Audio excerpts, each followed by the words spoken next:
when pronouncing an sound, you might want to go more with a eh. Hello.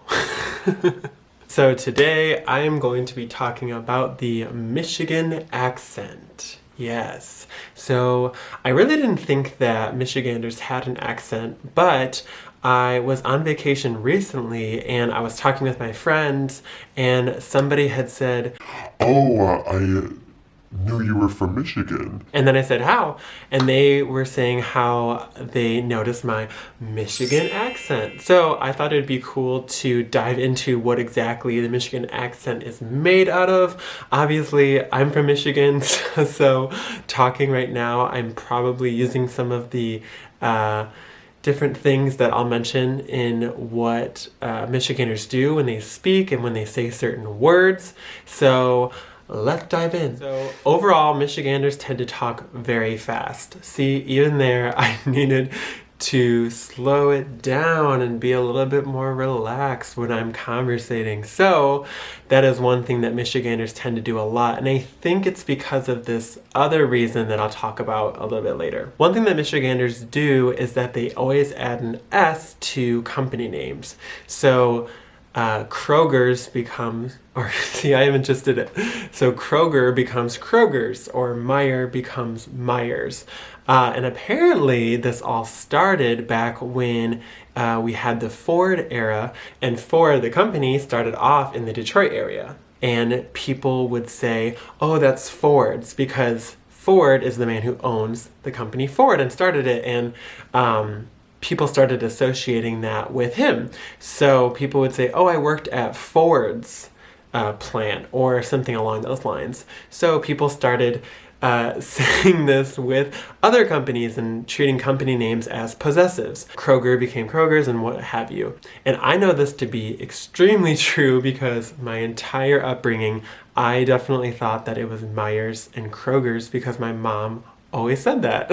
So come to find out when I started driving that I went to these places and they were not called that. And then overall with Michiganders, the letter T is very interesting for a few reasons. So just in general, one phrase that I say all of the time, see, even now I'm trying to enunciate more, but one phrase I always say is I don't know, which is I don't know.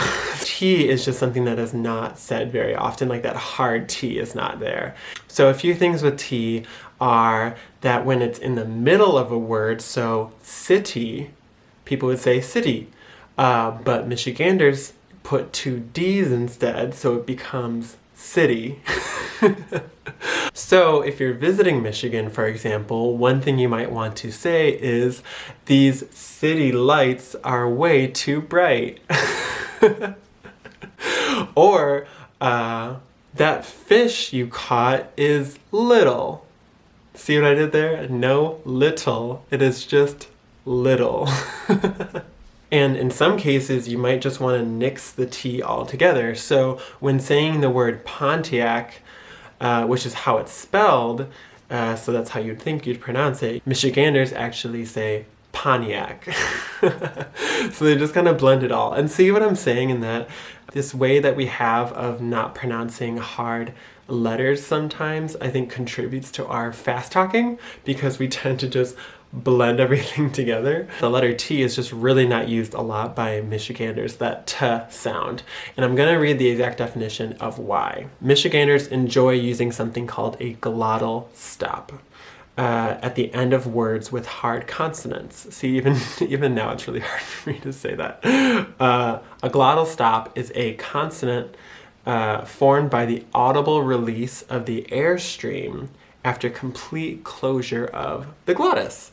When a Michigander finishes a word with the letter T, they actually don't pronounce that T sound. They simply stop all breath with their lungs. And this can be exemplified by the word apartment. So if you're visiting a friend or family member in Michigan, someone from outside Michigan might say, oh, where's your apartment at? But if you're a Michigander, you would say, where's your apartment at?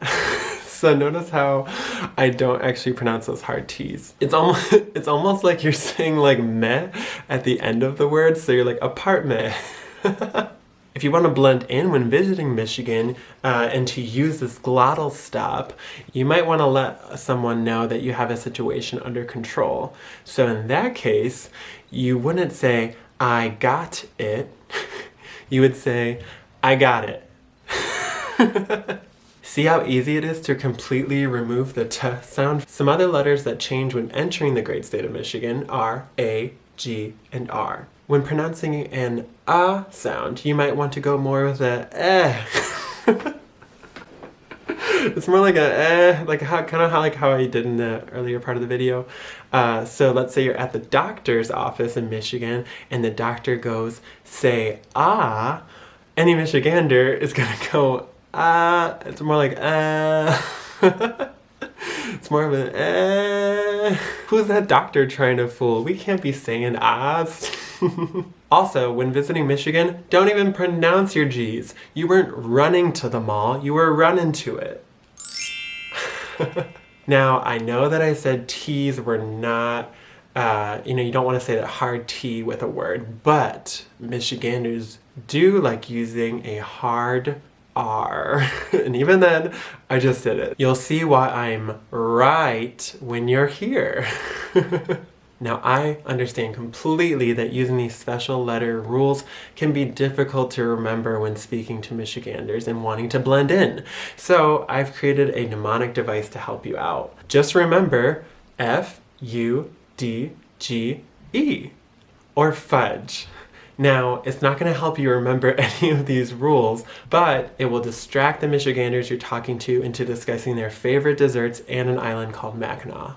Now, I hope you learned a thing or two about the Michigan accent. If you're not from here, I hope it helps you in communicating with local Michiganders. If you are from here, I hope it makes you understand why you speak the way that you do. And I hope that all of you have a lovely day. Wait, what? Yeah, it's in the refrigerator.